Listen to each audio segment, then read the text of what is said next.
welcome to this edition of Brand Buzz with me, Ankita Saxena. Well, this is the show where we take you through all that's happening in the world of marketing and advertising. In fact, every week we get you conversations that help the marketer understand the ever-evolving consumer landscape. And on this week's edition also, we have the inaugural report by Kantar called India in Search, which is a deep dive into India's search trends that offers a deeper dive into what the consumers are searching for, offering a perspective to businesses and marketers. And to weigh in on the report, we are now joined by Deepneder Rana, who's the Executive Managing Director, South Asia Insight Division, Kantar. Hi, Rana. Thank you so much for taking the time out and joining us today.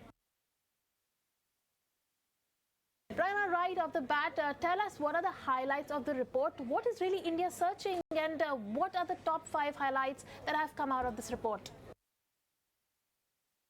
So Indians are really looking for enriching and unique experience. There's almost like a insatiable hunger to seek these out.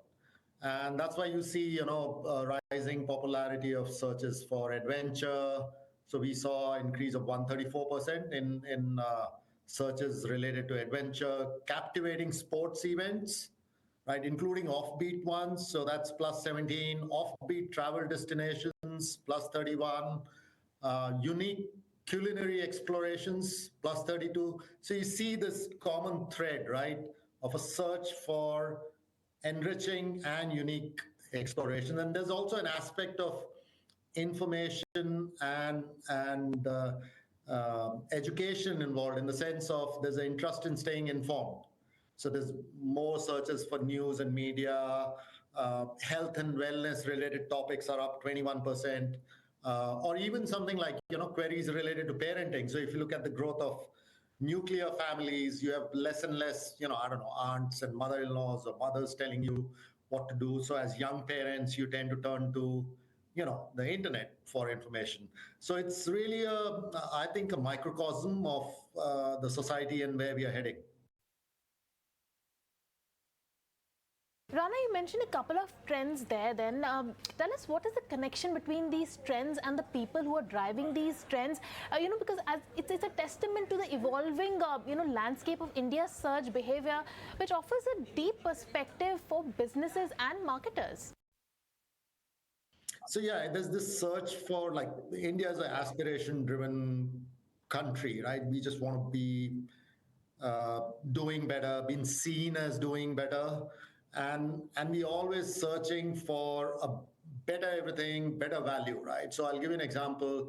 If you look at mobile phones, there's a very latest fashion, latest mobile phones.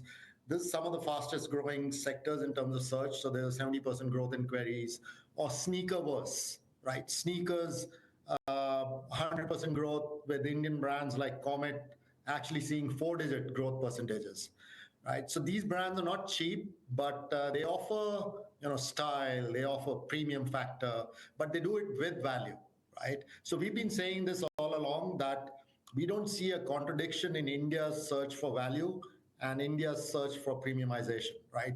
They're not at odds; they go hand in hand. And as far as marketers are concerned, the message is not just your products, but how do you drive experiences? How do you drive, innovation? How do you make the consumer feel throughout the touch points and the journey? That's how you can drive premiumization while delivering value, and hence being in touch with the aspirational India, coming back to your original point.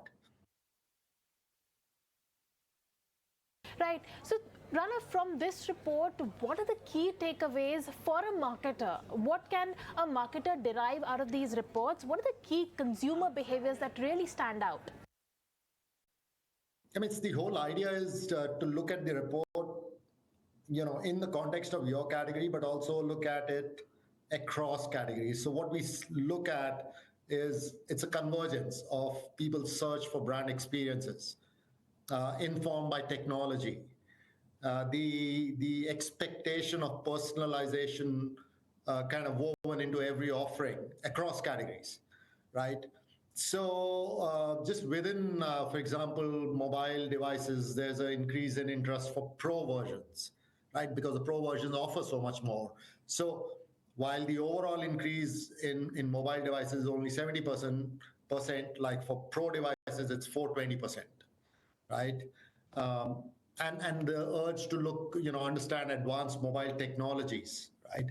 So this preference for cutting edge technology and personalization extends to other categories where people are looking for a seamless and convenient experience, like in streetwear, sneaker culture, brands that cater to both online and offline, right? Or even something as simple as, I don't know, gardening supplies and plant purchases transitioning to online platforms. So it's no longer about, your gardener used to come in and you would leave it to them and so on.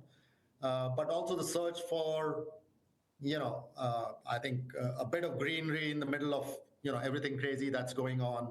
And how does online help me to do something for my pets, to do something for my plant? It's like that. That's what is driving this search for personalization. Right. Rana, also talk to us about the current marketing trends that is shaping the landscape right now, and also for the future. What are the marketing trends that will really play up and shape the future of marketing? So obviously, the growth of quick commerce has completely changed consumers' expectations. I mean, there's almost a relentless pursuit of convenience and enriching experience at home and beyond, right? So this has been growing, and we don't see any signs of this slowing down this year. Uh, like because if you go out on the road, there's so much of hassle, right? So in a way, consumers are expecting marketers to almost make up for that hassle deficit that exists elsewhere. So they're asking for hassle-free living, rising interest in home cleaning tools, visa-free travel, ride-sharing apps, comfort clothing, weight loss supplements. So, in a way, there's a lot of friction that exists in daily life in India, and it's all about how do marketers, uh, fulfill this need to reduce that friction and enhance everyday life, right? There's these sort of wild, crazy, unique adventures and holidays, but also enhance everyday life um, to make it more seamless and enjoyable. So anybody who's well positioned to deliver to these urges will be well positioned to thrive in this competitive market. Right. Rana, also talk to us about how excited are you about AI, specifically generative AI, because 40% of businesses anticipate using generative AI as far as their marketing activities are concerned. Also talk to us about the rising technology that is likely to shape the future of marketing.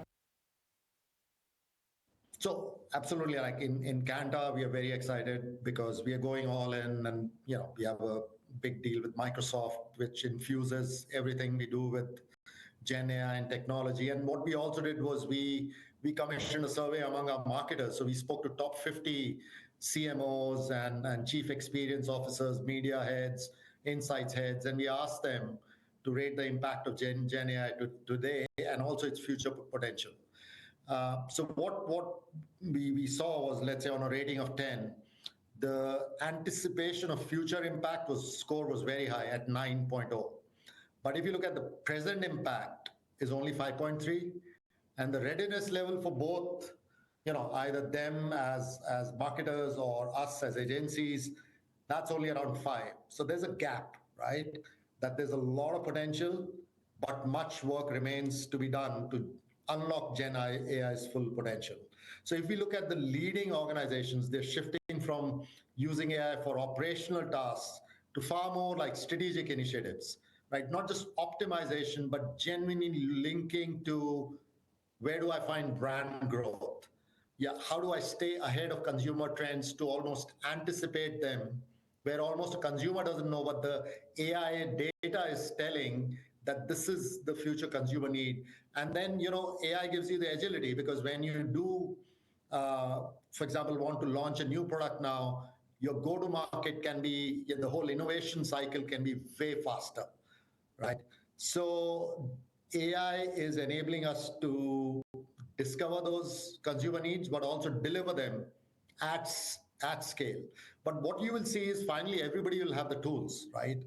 Tools will be, it will be an equalizer, but the organizations that get ahead are also the ones where, they're culturally more adept at uh, adopting anything new and innovative, right? And they have a, in addition to the AI, they have a gut feel for consumers and their brands, right? So it's the combination of AI and human intelligence that will and culture of the organizations that will enable them to get ahead. So overall, very excited. More to come, I think, in the space of AI. Lots more to come. Right. Also, Rana, according to a Group M report, digital accounts for 60% of the ad spend pie right now.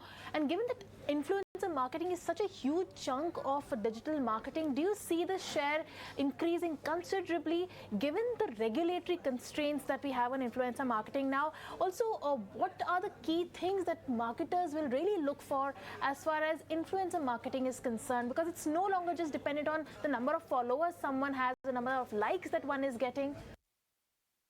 Yeah, so I mean, you're right. Whether you look at, nowadays there's been restrictions even on, health influencers and so on, but also even, people who recommend stocks and shares, right? Because it leads to misinformation, growth in sort of bubbles. And this is not the best way to inform consumers. So I think, in that sense, the pressure on both brands and influencers to be authentic, to declare their intention in advance rather than kind of playing games while kind of not letting on their which brand is sponsoring them, for example. So it's almost like being the Wild West, and the industry has exploded very fast. And as a result, you will see regulation coming in. You will see things kind of normalizing. Also, the demand from marketers to measure ROI on influencers is going on, right? What does it do, not just in terms of giving offers and generating short-term sales, but what is it doing to build my brand and category long term? The right balance of that is also going to be quite critical. But yeah, I mean, absolutely an interesting space to watch, and one which we anticipate to continue growing, because that mass hero worship doesn't exist, and the need for personalization is there, and influencers are more able to fulfill individual niches in that sense. All right, Rana, thank you so much for joining us today. That was a very insightful conversation for all the marketers who were watching this. Thank you so much for joining us. And well, with that, it's a wrap on this edition of Brand Buzz. I'll be back next week with some more interesting conversations to get you more perspective on the world of marketing. Thank you so much for tuning in.